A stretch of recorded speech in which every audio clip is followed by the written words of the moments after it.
Today we are going to talk about contact between horse and rider. And we're going to start off on this rather controversial foot and say that contact between horse and rider doesn't primarily, of course, happen in your hands. It happens in your seat. But before we get as far as to talk about all that, we're going to get into reasons for.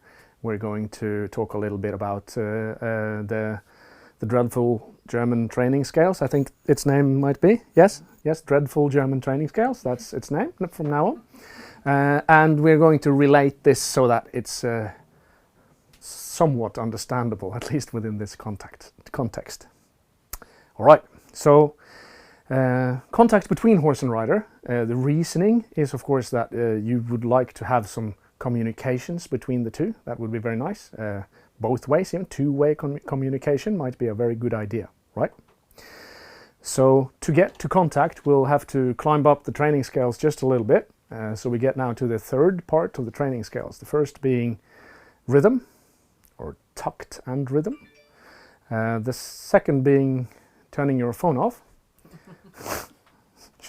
Just joking. The second being looseness, or thereabouts. And the third is then contact.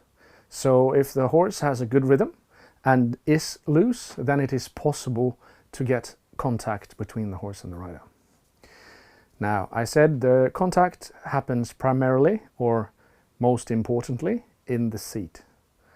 And I'm sure everybody who's watching this has heard 100,000 different ideas about what using your seat means. And it can mean so many things that it is very hard for me to say that what you've heard is either right or wrong. Probably it's in the correct context, it could be right, and not in that context, it would obviously be wrong. So it is very difficult for me to discard anything, but we're going to try and explain as well as I am able how to do this physically. And then you will have to go and try it out, because of course saying it is one thing, doing it is quite another. So the first thing I'm going to say today is that the contact in the seat is supposed to be on the seat bones. Sometimes I don't manage to do that. In the past I didn't manage to do that at all. And then when I got to sit on my seat bones, it was the wrong place, or I was in the wrong position, or my pelvis was tilted the wrong way, or there's quite a large margin where you may do errors, but the margin for error isn't big if you want to get it proper. So the idea is always that we try to stay in line on top of the horse. So ears and shoulders and hips and heels, or maybe I like to keep I like to try to keep the balls of my foot underneath my center of gravity. I don't like to try and keep my heels there, even though that happens quite a lot. But that doesn't mean that you are now in contact. What it means is that now you are in line. So the next thing is, for me, where am I seated in the saddle? And the most important part there is, we're going to use quite a simple showing. This is your saddle, or my saddle, someone's saddle. You can see that there's a sort of a curve. This is the front end, this is the hind end, and this is my pelvis. And I want to place it like that, so it stands perpendicular to the ground. It needs to not be placed, this is the back now, right? Placed like this. Most people tend to do this. And that is because we are too short, tight in the front of the thigh or the inside of the thigh. And then we end up sitting tilted this way. And if you do, you can't be in contact because you're not in line. Your body isn't aligned with itself, so to speak. So we have to find this position first.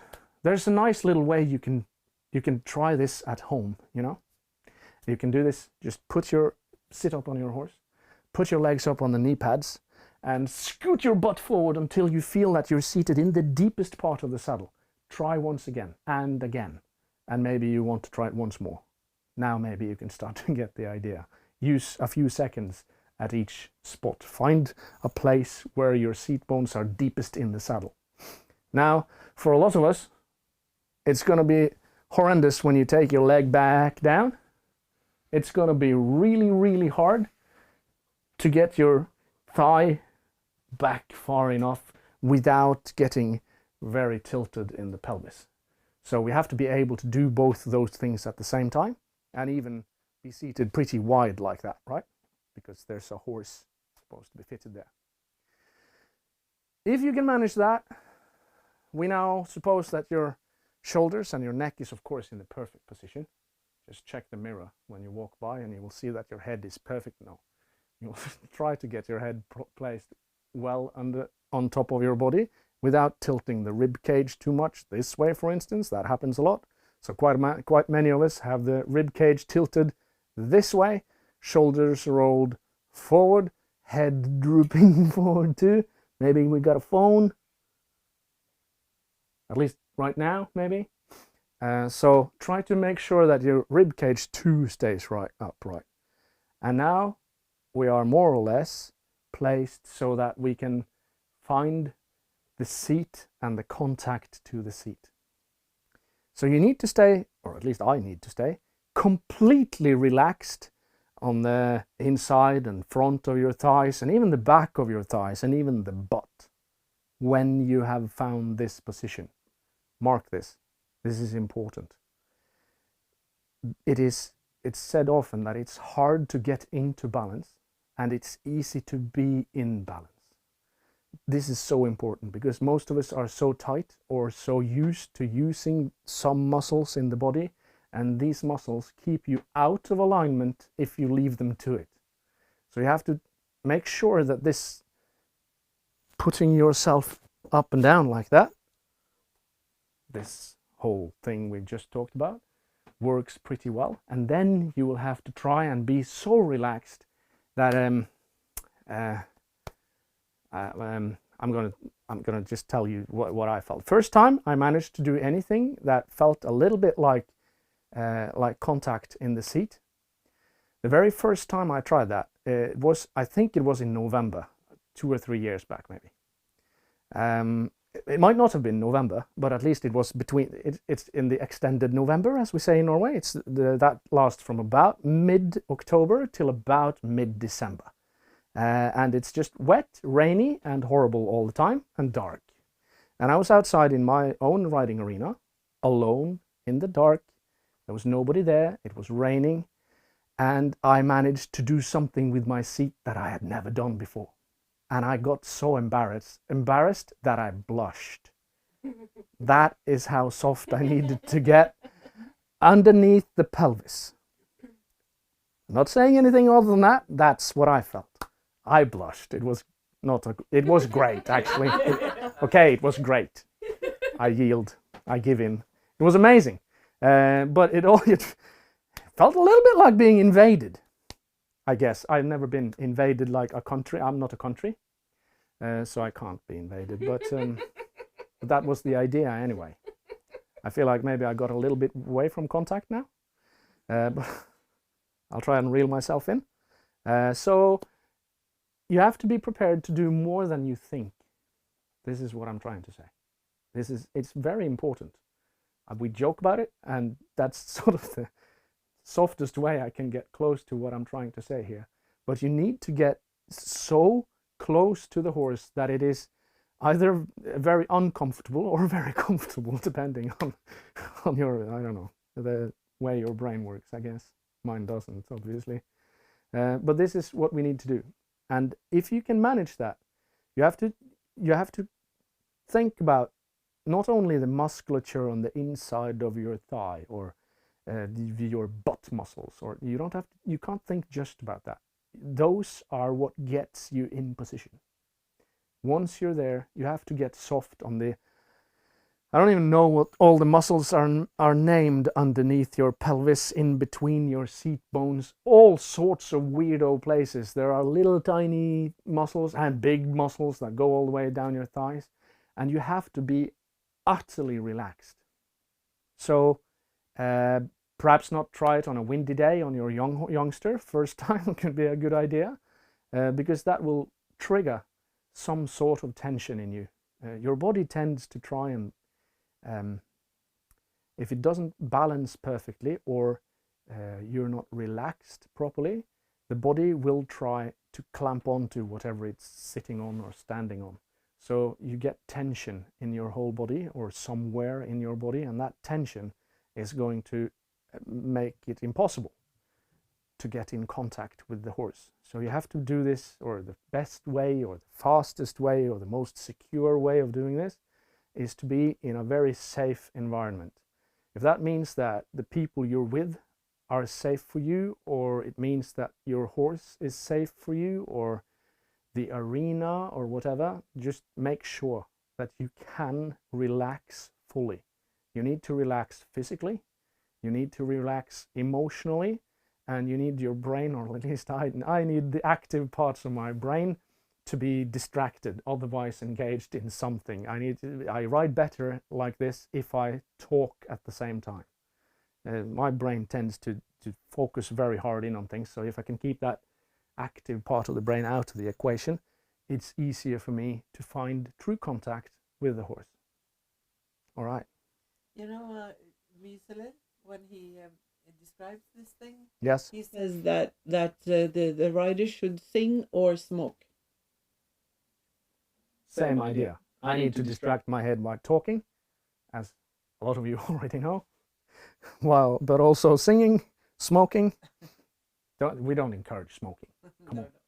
But the idea is to get yourself distracted so you can do something that engages the active parts of your brain, because they will be unable to do this thing. It is impossible to have an academic approach to doing this particular thing, or if it's not impossible, you'll be at it for a while. Let me put it that way. I think we asked a question. Question already? Yeah. Nina is asking what kind of exercises can help the rider to place its seat bones in the correct way in the saddle. Like I said, get up on the horse, sit in the saddle, put your knees on top of the knee pads, put your calf in front of that, and use that to scoot your butt into the front of the saddle. And if your hips are stiff, you have a lot of work to do, and there will be 1,000 exercises you can do. I'll tell you this particular thing goes out to you, Nina, because you asked, all right? Do it, okay? You already know a whole bunch of exercises that will help. Do them. Today I have for you, here it comes, I have for you a great gem with fantastic advice for riders from an arm wrestling champion from Canada. And this one works for you, Nina, I promise. He says, when you've got into this position that is perfect for an arm wrestler, and you're now locked in battle with another, then the most important thing is to do this. And I've done that to the maximum of my abilities, and I'm now locked in battle with my opponent. And then I can go nowhere. It's frozen. I can't get anywhere. What's the first thing I try to do? More of the same. Consider that. If you want to be really good at this, and you actually want your hips to do something, find an exercise that will help your hips. There, you already know 1,000. Spread your legs like this. That'll do. Or try this out. Stretch something. Something. But you have to be dedicated, and you have to do it. If the best in the world at any sport tell you something, it's this. Do the proper training in the basics. That's all. But you have to do it. That's the whole idea. So what you're saying is that you need to do exercises when you're not on the horse as well, because your hips, many people, as you said, many people, or most people, are too stiff in their hip joint areas. All right. This is a very, very important point. that we tried to make it clear in the beginning that what I want to do first is to be able to get into that position. And of course, training without a horse is a part of that.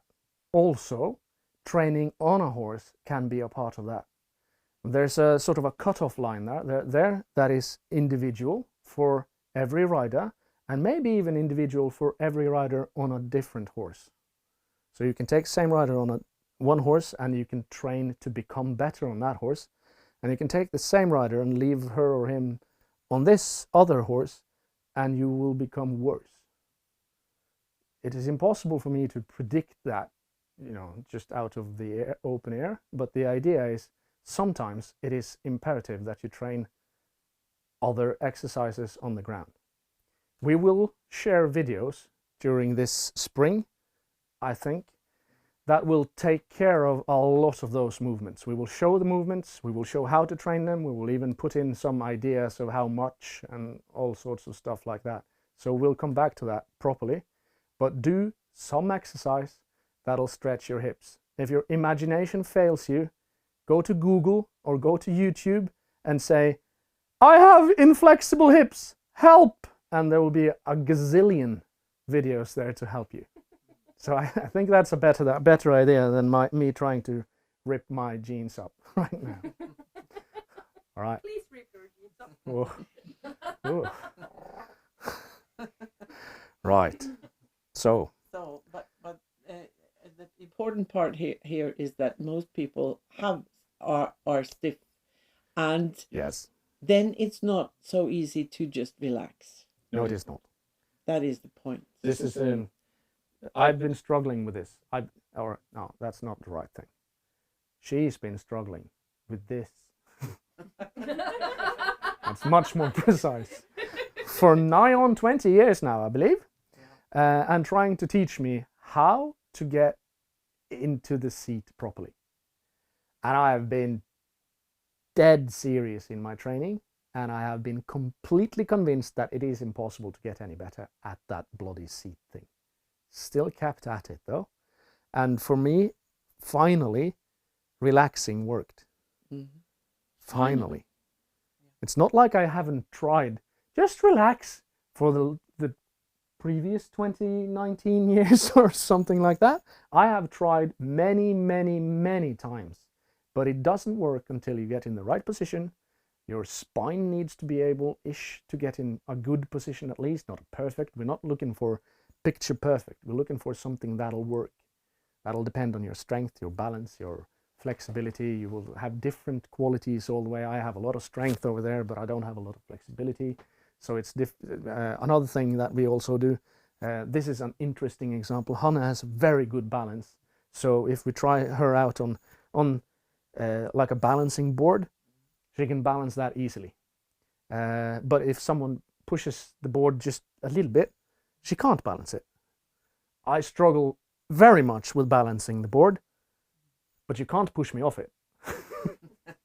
It's because we have different qualities. So I have the ability to withstand pressure from the outside, and she has the ability to find the center of the balance. But anyway, what we're looking at is a lot of us have very stiff hips, and it's a good question from Nina, and I answered it with as much zest as I can. But the idea is that most of us tend towards this sway back thing where our pelvis is dropped this direction. Quite often you will also see that when the pelvis drops like this, you will see the knees fall in, and quite often the foot will become flat, and it's the same sort of drivers for all those movements. It will be short in this area in the musculature, you'll be short in this area in the musculature. Now, when it comes to short musculature, the science isn't quite in yet. We can't measure, other than with a measuring tape, how far it is from there to there, sort of. You can't take out a sample of the muscle and say this muscle is stiff. We don't know what drives that. Some things imply that it might be what do you call that around the muscle? Bindevev. Fascia. The fascia might be one idea, and another that I tend to believe a lot in is that the central nervous system is the driver for it. So you have done this movement a gazillion times, and you have done this movement almost no times at all, therefore you're very good at this one, right? And that's where your body goes when you relax. It goes into this locked mode with these muscles are locked and these are short, even if you don't feel like you're doing anything. Being seated on a chair from the age of, I don't know, when you began at school, all day long, is another driver for this. So that tends to make the musculature you're sitting on, so the backside of your thighs and your butt, oh, killing this thing, there you go, butt, become not flooded with blood and restricted in its signaling to the brain. So the signaling between the butt and the brain and the backside of your thighs, your hamstrings, and your brain becomes impaired because you're always sitting on it. You sit a two-year-old down on the chair, and you can, at the second you let him go, he bounces up again. He doesn't want to sit on a chair, mostly. So the reasoning for that is that it isn't comfortable. It is comfortable now when we're, let's say, plus 40 years old, and just slung in a beautiful couch that we just bought. That is comfortable. But sitting on something like this for a long time isn't comfortable when you're young, and that's because the musculature tells the brain that this isn't good for me. There is restricted blood flow in this musculature now. So imagine taking a rubber band, putting it tight around your thigh. It won't take long before your foot starts tingling, and after a little while it'll tell your leg that, hey, your brain will be told by the leg that, hey, get this thing off me. And the same thing actually happens when you're seated, but over time that signal just goes dead. Can't even hear it. And if that signal goes dead, that means that the signal waves between the brain and the musculature here is impaired. And that signal wave needs to be highly tuned to be really good at what we're trying to do. So the question, do you need to stretch your hips? Yes. More than likely you need to. Also, do you need to strengthen something? Yes. More than likely you need to strengthen something. Can you do all of that by riding? Yes, you can, technically, but it's not easy. You'll get stronger when you ride. If you don't have an injury or something, a weakness somewhere that impairs you, you'll get stronger. The question is, do you get stronger in the right places? And this is why I say, if you're going to do something about this stiffness in your hips, do it. Become good at it. It is a skill. A skill needs to be learned. We often half joke about how trying to teach a ballet dancer how to ride is the easiest thing in the world. You just put them on top of the horse and let the horse go. They're fine. Because they're balanced. They're smooth in their movements. They don't have restrictions. Everything just flows. There's not a thing they can't do. But most of us can't make this move forward. We are unable to open the hip properly. Moving the waist instead. So the tendency is that we move here instead. So when you move forward, this stays the same angle all the time, while this is moving. I think I actually managed to do that. Wow, I'm impressed with myself. So this, sort of letting the leg move is what we're trying to do. It's a weird thing, but it can be explained. So anyway, we have covered hips. Yes, you need to train your hips, move your hips, be rude, watch Elvis a lot. I don't know what works for you, but anyway, you need to do something that makes make your hips move a lot. All right, we've covered a bit of contact already, haven't we? Yeah, but I'd like to say something about, the reason why that we need to move, the hip joint needs to move instead of the waist. All right. Because the saddle is moving. Yes. And the movement is happening at the saddle, mm-hmm. and not in your waist. Right. Yep. This is the reasoning I usually use to answer this question. So let's say the saddle is moving with the horse's back. Moves something like this forward, right? something like that. This is the saddle. This is somewhat, I'm not going to be precise about it, but that's somewhat what's going on. When you're seated in the saddle there, you can either let your pelvis tilt with the saddle, and if it tilts completely with the saddle like that, you are likely to be sloppy at the waist. So because your brain tries to keep the head, probably like this I guess, but tries to keep the head in the same position all the way through the movement, you're going to allow your hips to move through the waist like that. And there's a bit of trouble with that. And now we get to the sort of next part of contact, and that is that when the horse comes to a proper contact, the distance from the seat bone, or from a given place on the back of the horse, to the horse's mouth is supposed to be the same all the way throughout the sequence of strides. So if the horse moves forward like that, a full stride, still the distance from the seat bones to the mouth should remain the same. So I'm not talking about how long, because that will differ, whatever you want to do, or whatever training level the horse is on, or whether it's a big or a small horse. So those two things need to move the same amount forward. And that is actually broken if you keep your arms still with your upper body, but your back gives in every stride, then the distance from the seat bone to the horse's mouth or to the bit changes throughout the stride. Quite a lot of horses will try to do this while walking and sort of balance with their neck, but that's not what we're trying to aim for. In the beginning of training, please allow the horse to be free in front. That's brilliant, fine, needs to be done, all that. But the idea is to move the weight back, and when the weight moves back to the hindquarters, then the hindquarters can do that balancing for the horse instead of the neck stretching forward. This is important to understand. It is the same as if I'm going to lift a very big weight. It is very important that my midsection doesn't yield while I lift that heavy weight. That's going to break me. Because there's actually a break in the contact between the seat and the hand. And the hand. Yes. Because this wobbly. So this wobble happens. Of course, you can make it so that that wobble is counted for with your hand, and that's why you need to become 60 years old before you become a good rider, I think. Because if you don't move through your hips, obviously. Yeah. So that's this sort of, we're getting now into the second idea of contact here. We can use legs as the second, or we can use hands as the second, but the primary is the seat. Seat is the primary aid, the primary mover. So we need to make sure that this piece doesn't move.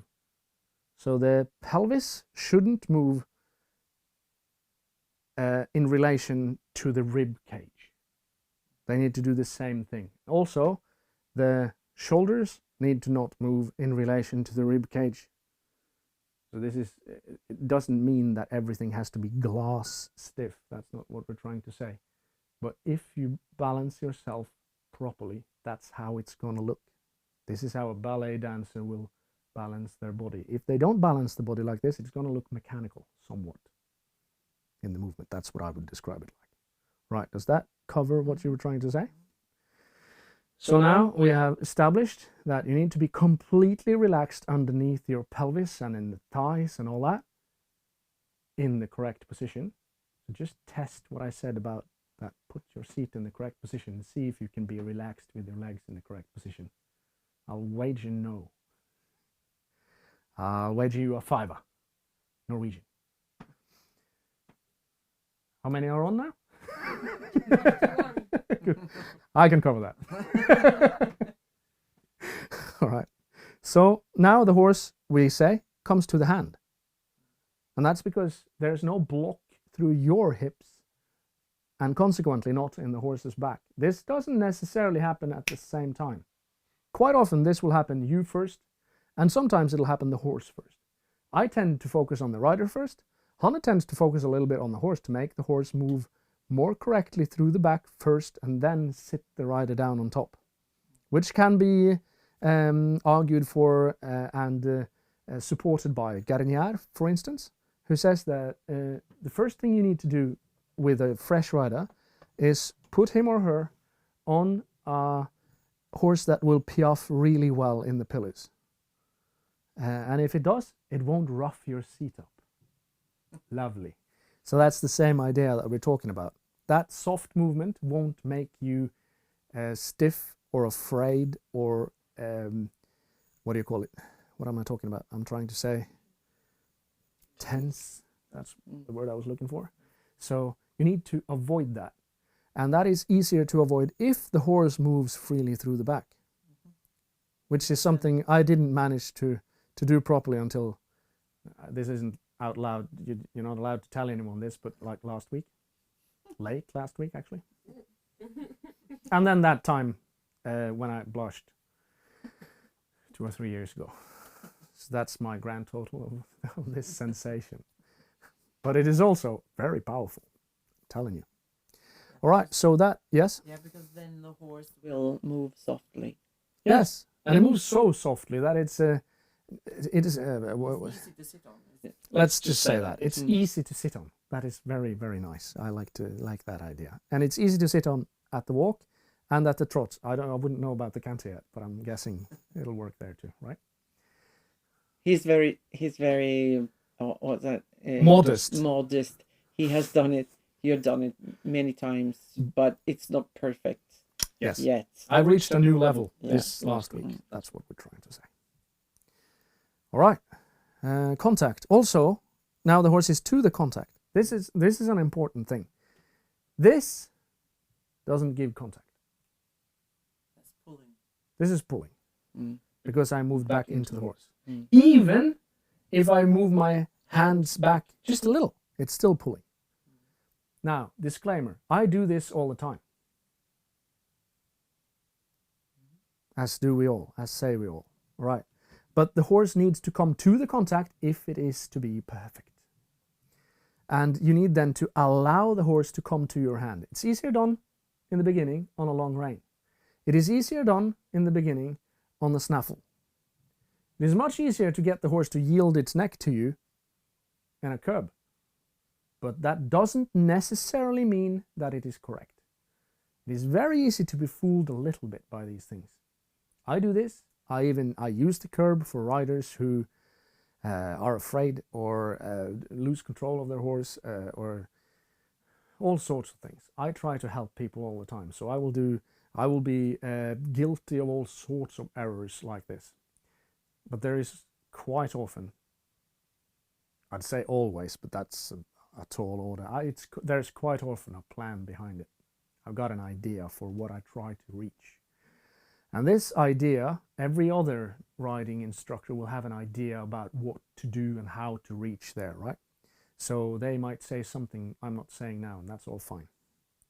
But the curb tends to make it easier to trick yourself. That's the thing. So take up the snaffle and see if your horse comes to the snaffle. If it doesn't, go back to your stretching.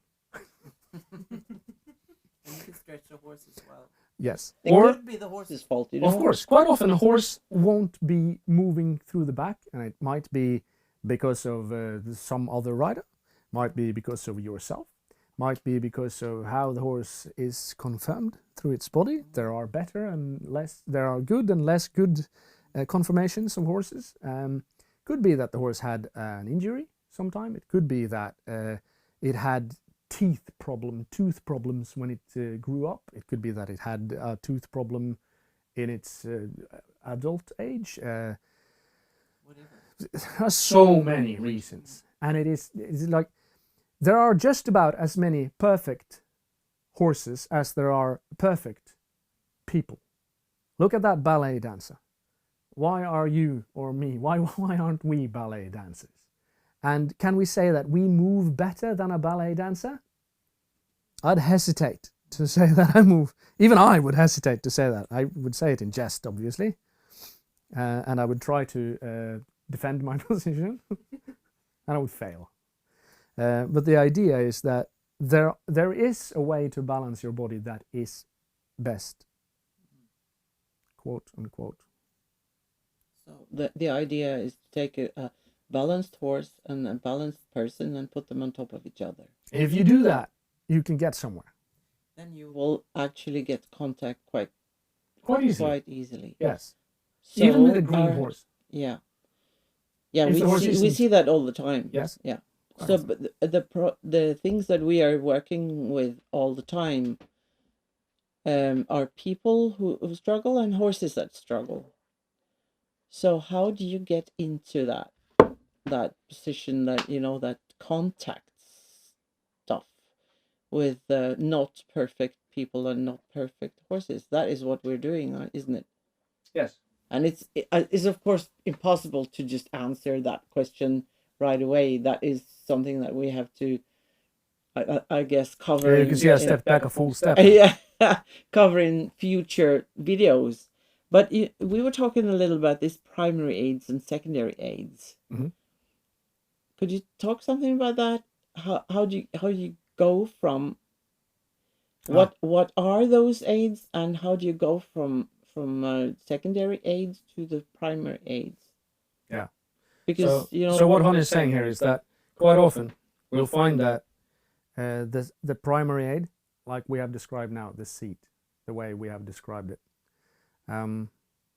Let's just say we have that down. No, let's just say we don't. Most of us don't. And in order to get there, you can relax as much as you like, but it won't always get you there.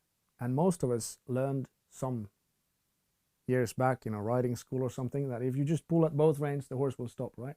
Pull at this one, the horse turns that way. This one, the horse turns that way. Those are secondary aids. And the leg is also. The leg can do the same thing. It can make the horse run or whatever. It's loads of signals that you can do through your legs, your hands. Those are secondary signals. And if they're done well, they can lead the horse towards less tension. So you use those aids to get the horse from rhythm, looseness, and then into contact. So you use them to get, if the horse keeps his head up all the time, or to the outside or to the inside all the time, bend the horse the other way and then release and see if the horse will stretch. If he does stretch to your hand, then there's contact for a split second, and then the horse goes upside down again. Because that is contact when the horse comes to your contact. Yes. And also, if you're relaxing your seat and you're able to sit in balance, just like the ballet dancer, and the horse lifts its back into your seat. Yes. That is when the horse comes into your contact. Yeah. And then actually sometimes you will feel that the horse comes into your leg as well. Yes. So the horse sort of fills out the space under you. Yeah. And fills out the contact to your hand and to your seat and to your leg. And every time you feel something that is a little bit like that, you will think, oh, why didn't he write that? Yeah. Whichever writing you're yeah. You almost understood before it happened. It's really difficult, isn't it? It is difficult to get there, but as we know, it is hard to get into balance. And also, many people think that they have a good seat because they're sitting straight and but they're sort of bouncing in the seat. Mm-hmm. And then that's not contact. And we're not talking bouncing. We're talking that it's just your muscles are keeping you from slamming into the horse, which is a good thing. Mm-hmm.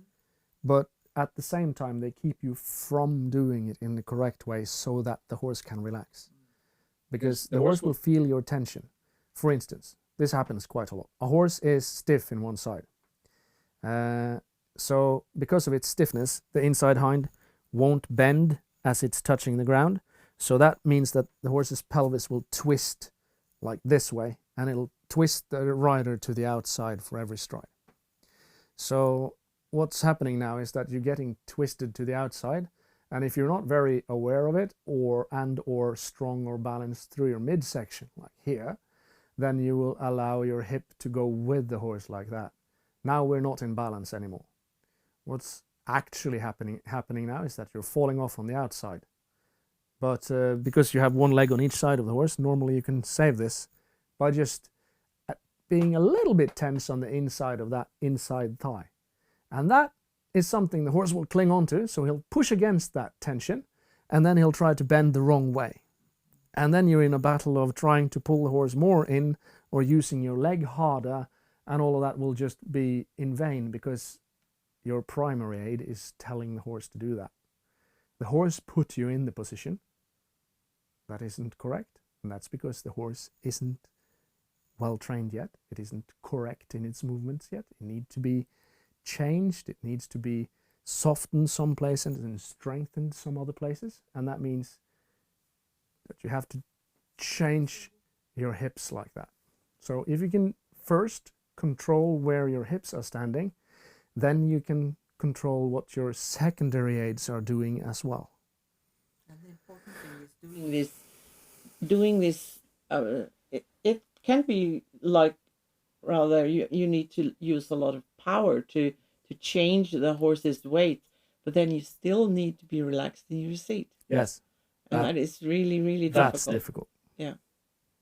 It's one of the reason why I'm pointing here all the time is that if you're strong in here, it's quite easy to keep your spine straight and therefore your pelvis more or less straight too. That's why I'm pointing to this area here. Because what's happening too when the saddle comes over like that, when you can see from behind, when you see the horse on a circle or semicircle, you can see that the saddle is also twisted to the outside so that your inside stirrup will come higher up than the outside stirrup throughout the movement. So the inside always is higher than the outside, and the outside one never reaches as high up as the inside at any point. Quite often it can be that pronounced.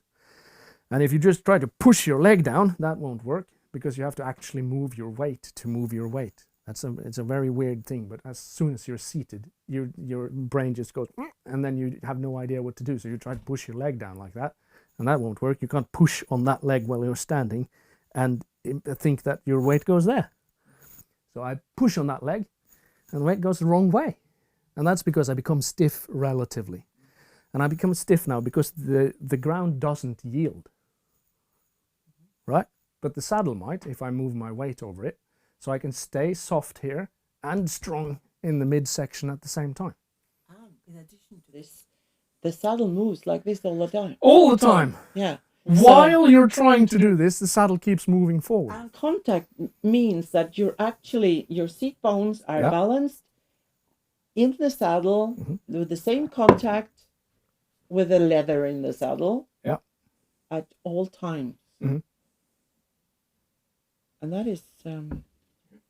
it's a challenge. Yeah, but it's really important to understand that contact means that you have the same contact through the whole stride. Yeah.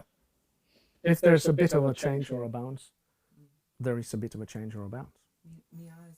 So this is where the half-standing, half-seated thing comes in. Yes, it is. Yep. That is correct. This is a description that's quite often used in dressage texts, that the position of the rider is supposed to be half-seated and half-standing, the dressage rider maybe in particular. Dressage rider. Dressage means training. So a horse training rider then does the that. stirrups actually help you get in the right position with the seat and with this movement in the hips. I think we covered that in an earlier we did. video. Yeah. So another idea about the half-seated, half-standing thing. In a few or many, I haven't checked many, but I know that in some Far Eastern combat sports, martial arts, the horse stance is a way to approach a lot of the movements. And the horse stance is described as pretty wide, legs straight, feet straight forward, pelvis underneath. Now you're in a position to start out at almost anything, really. So that's the same thing. All right. We have covered a lot of contact. We have talked very little about what the hand does for contact. We have talked very much about what the seat does.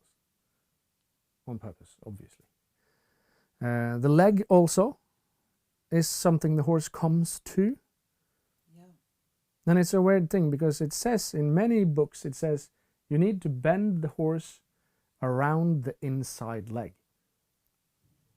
And I'm like, how would I do that?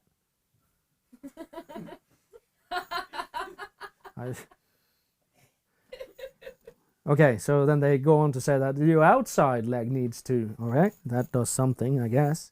And then you can turn your body and that will turn the reins and then something magical happens. But it doesn't, because the instant I read that you bend the horse around the inside leg, I thought, this is a pine. You can't, this won't move. Bend around it, there you go. But that'll stiffen the horse something fierce. The contact with a pine tree. The contact to a pine tree. No, it is no comfortable contact can be had with a pine tree. I've tried that at speed. I have a friend out there who's tried that too. He used a lance. That didn't work out too well for him, I believe.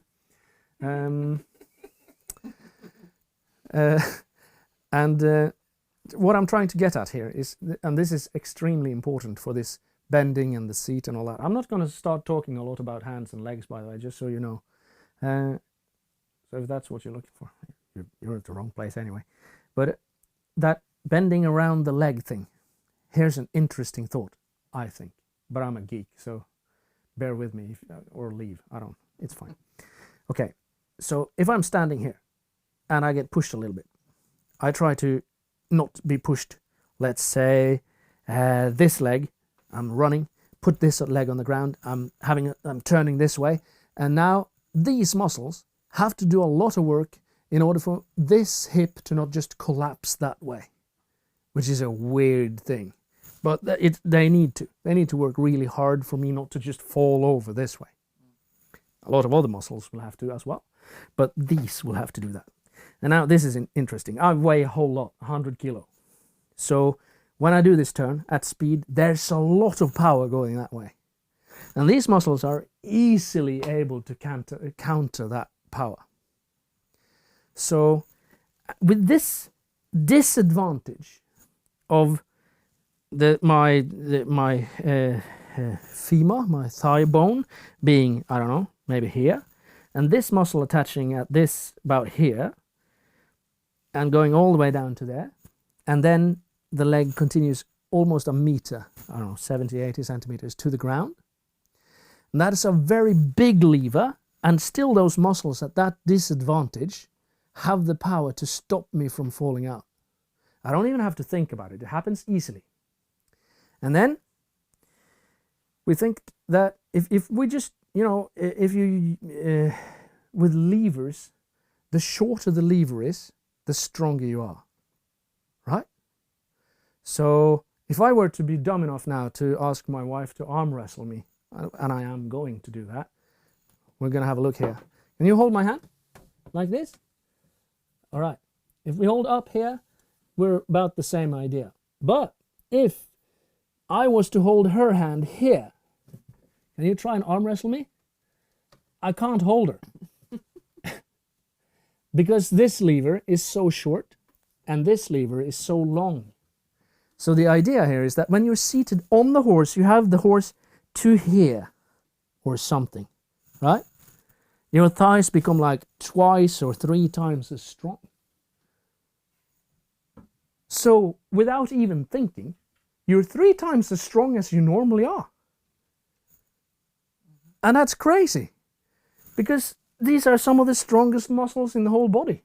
And now you're trying with these muscles to squeeze the horse to move. And while all this is happening, you're sitting on the horse. And I dare you to do that. Sit on top of your car and kick the side window until it moves. Just try. Or even better, squeeze it until it moves sideways. I dare you. It cannot be done. Even on my mom's old car, which is probably lighter than ours is. It can't be done, right?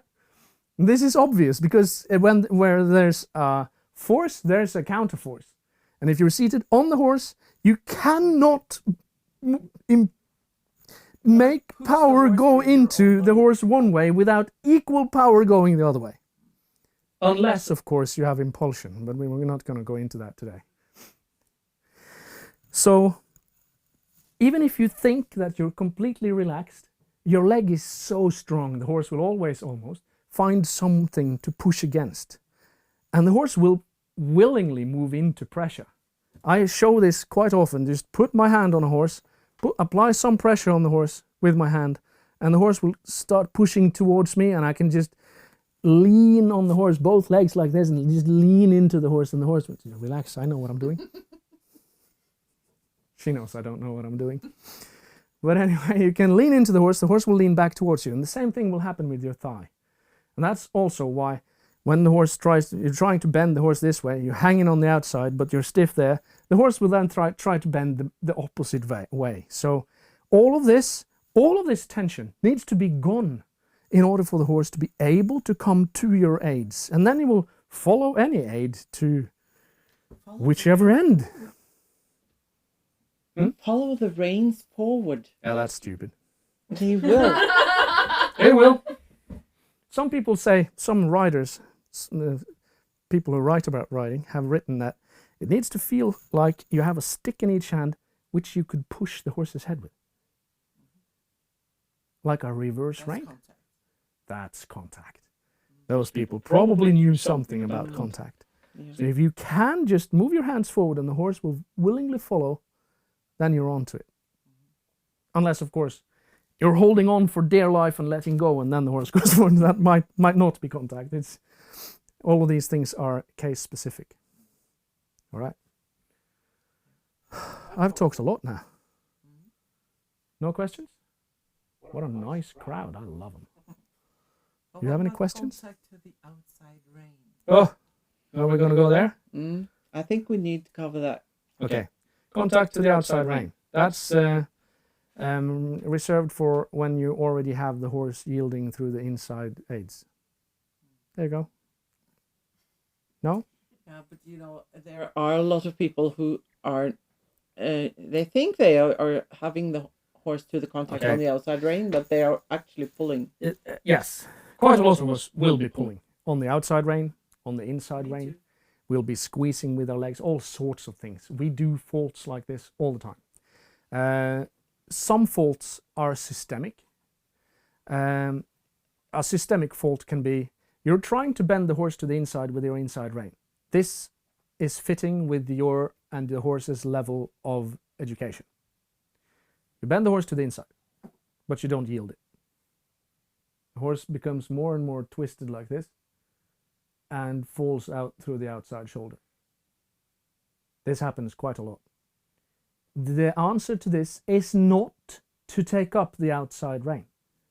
You have a fault here, not here. That's number one, in my opinion, given that your seat is good, yeah? So that's number two then.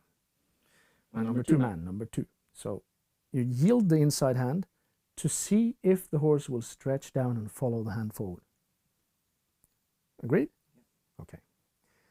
So if the horse will yield to that hand and is not pushing against your leg, then you can start to take up the outside rein.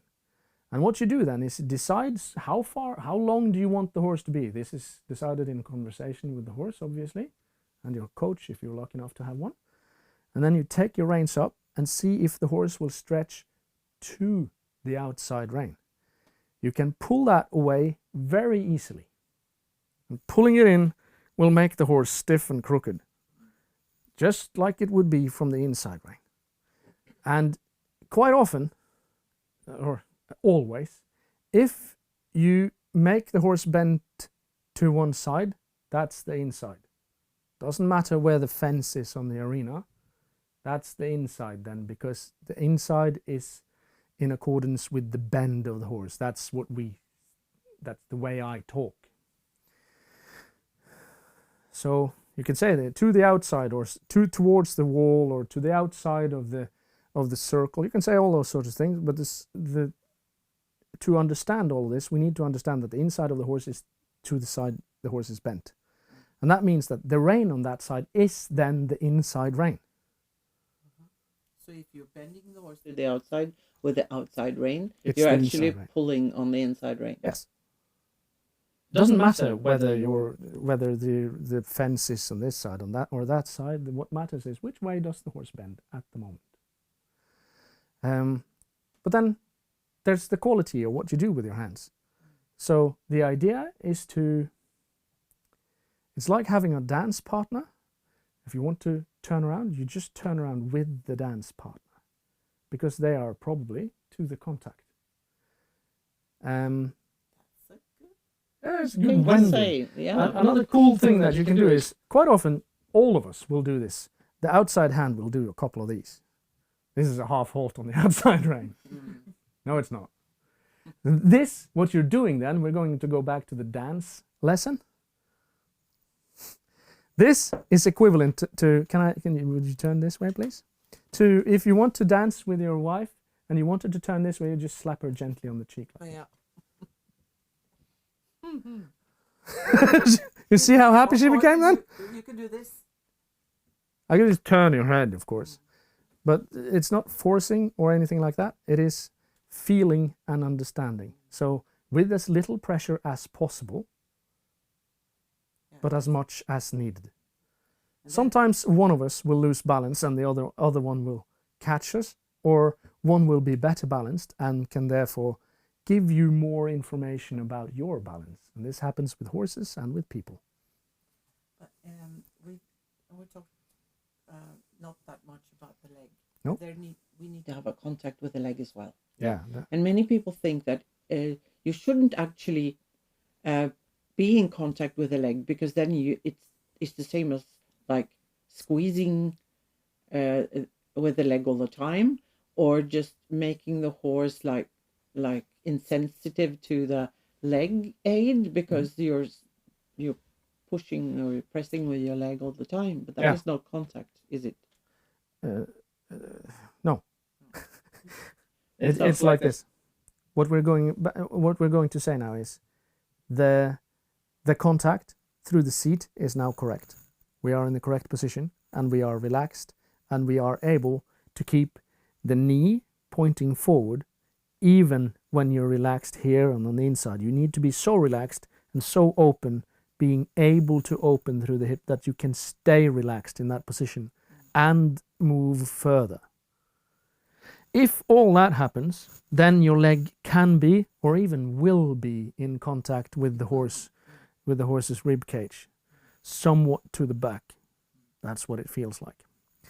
And if you take your leg off the horse completely and then put the leg on to tell the horse something, we're back to that dancing metaphor again. If I want to move her head and my hand is a little bit off all the time, then it comes into contact. Sometimes it's not fun at all.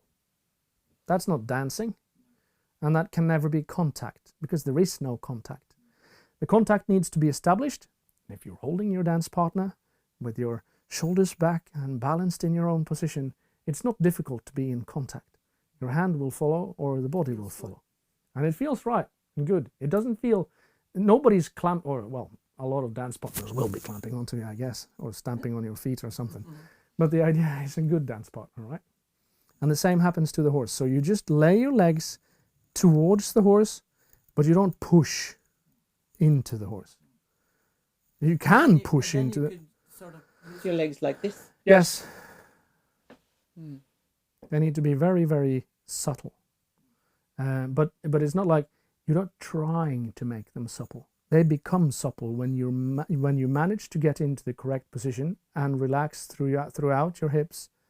Everything becomes supple, and you can touch the horse and move him wherever you want. Right. I think we've covered a lot in contact now. Questions from this crowd or the other crowd? Trying to figure it out. Hvilke spørsmål, Ivar?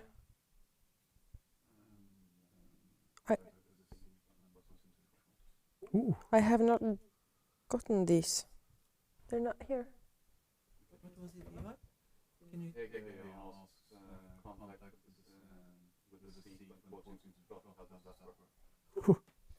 That's a very good question. Very interesting. Extremely difficult to answer properly, but I'll try.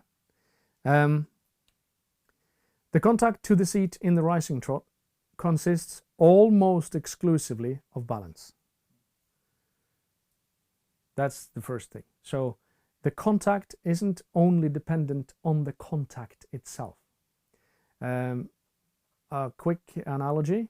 A friend of mine says that one of the most funniest things, most interesting things he's ever done was he danced tango with someone who was able to be led by him, keeping one finger on his chest and their eyes closed.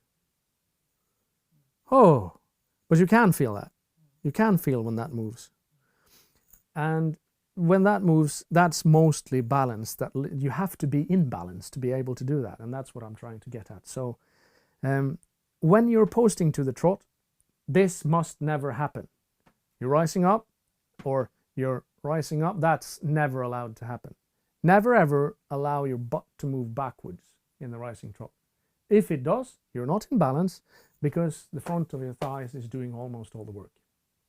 So you need to move, when you rise to the trot, you need to move forward through the hips so that you come almost on top of the front cantle of the saddle, or even on top of it, or even in front maybe sometimes. At least it feels like you're way in front of the front cantle of the saddle. So you move your hips up and forward like that, and you try to sit straight down. And one way or another, the horse will feel the difference, because you can see every time the rider does changes to the correct movement, the horse will engage its hind legs better. Yes. All the time. So we don't know why. It might be that if you sit down like this, like if you're lifting backwards like that when you rise to the trot, or your pelvis tilts that way when you, I can't even do it. My pelvis doesn't move, like it just stays blocked. That's what I do. So up and back like that. If that happens to you, you also will, when you sit down, you'll be seated with your hips closed and your seat bones pointing towards the back cantle, which then will make the horse stiff in the back, which then again will make the horse run or not be to the balance, and therefore it'll not be to the contact, which is what we're trying to accomplish all the time. It might be that it is the pressure in the stirrups will have the rhythm, that the pressure in the stirrups. Your legs are also touching the horse, and you'll also always be able to unbalance the horse with your seat. Yeah. And if you think about it that way, how am I unbalancing my horse right now?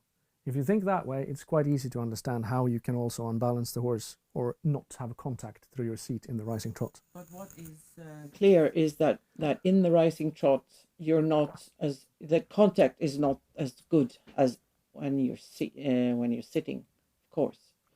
But it's also. I'll say that it can't be as high.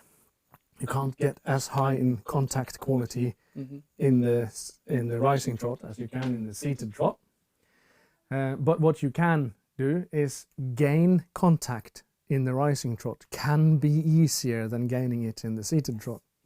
That is So why you're two different ideas there, right? And also it's easier for the horse to move more freely through its back when you're doing a rising trot, especially when you're a little, not so balanced in the beginners. So it's a good tool for the rising trot. Yep. I hope that covers your question, Hege. If there are no other questions, I don't think we're going to keep this up for much longer. No. It's silent as the grave. Min henger litt etter. Det er et spørsmål til, men jeg har ikke konteksten på det spørsmålet, så jeg vet ikke egentlig hva det handler om, spørsmålet. Do you answer have questions? you got a question there, Ivar, that you can understand the context of? So I do have a context a question from Nina, but it's a while back, so I don't. Er det samme? That's fine. Bent asked why does hind legs engage when you move correctly? Tricky question. Well, it's quite simple to answer, actually. Number one, you're not blocking the horse's back. That's the first thing. The second thing is the hindquarters will then engage in order to maintain balance. That's what's going to happen. Because you're balancing, the horse will try to balance with you. You can see the same thing happening when you're working a horse in hand. If you, instead of just walking around with the horse, actually get in balance with the horse and try to do what it does, it'll start trying to mirror you. You might have to do some funky things first, and then the horse will go like, whoa, what's going on? And then the horse will try to start mirror you.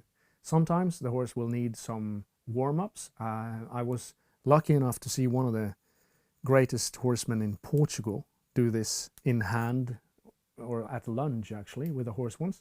A young horse, probably 2 years old or something like that, 3 maybe? I'm not sure. A fairly young horse. And he was lunging this horse, but he was just standing there. The horse was running around him. He didn't care at all. He was just talking to his friends like I'm talking to you guys now. While the horse moved around, and he just let the horse move. And after a while, the horse started to pay attention to him when it was done with its fidgeting and getting loose in its own body and all that. The horse was just trotting around, cantering sometimes. And then the horse got into contact. And then he, the rider, all of a sudden he goes, and he was on the horse instantly when the horse started to communicate with him. So the horse will try to mirror your balance. Also, if you're not blocking anything and actually trying to balance your own body when you're sitting on top of the horse, I lost my train of thought. I'll get it back.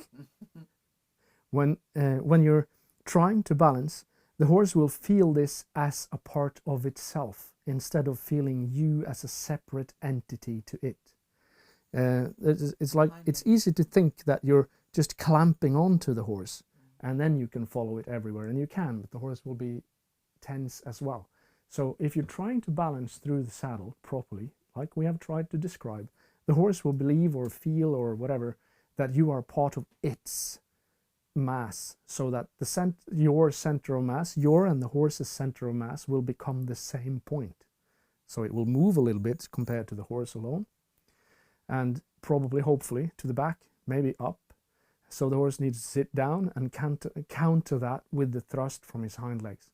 So this is, we believe, and this isn't just, this is a way of describing the same thing you can find in quite a lot of books on the same subject. But this is what we think is the main driver behind why the horse engages his hindquarters when you move your body correctly.